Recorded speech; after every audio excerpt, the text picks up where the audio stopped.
तर आज नाश्त्यासाठी बनवलेले हे मऊ लुसलुशीत असे कांचीपुरम आप्पे एकदम सुपर सॉफ्ट असे झाले. तर चला बघूया कसे बनवले.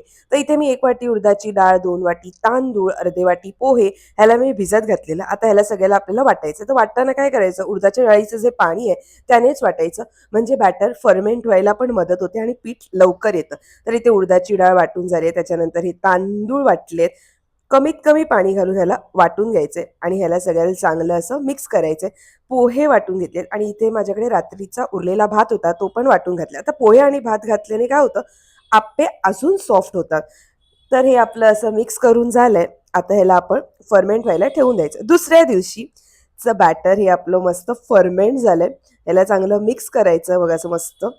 आणि सोबतच इथे मी चवीनुसार मीठ घातलंय. आता हे आप्याचं बॅटर तयार आहे.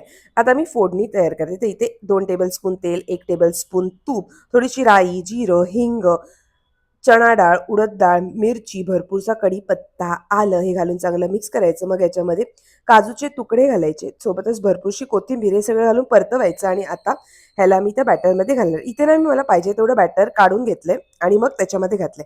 फोडणीत मी हळद घालायला विसरलेली, तर मी ती आत्ता घातली. तर जवळजवळ 1/4 TSP हळद घालायचे. भिड्याचं भांडं मी ते तापत ठेवलेलं, तेल लावायचं आणि 1 चमचा आप्याचं बॅटर घालायचं आणि झाकण ठेवून याला 2 ते 3 मिनिटं एक बाजू छान अशी खरपूस झाली की झाकण काढायचं आणि मग असं उलटून घ्यायचं.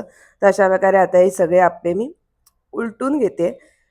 ह्याला एका बाजूला व्हायला 2 ते 3 मिनिटं लागतात मीडियम टू लो फ्लेमवरती आणि हा भिड्याच्या भांड्यावरती केल्यावर अप्रतिम चव लागते आप्याची.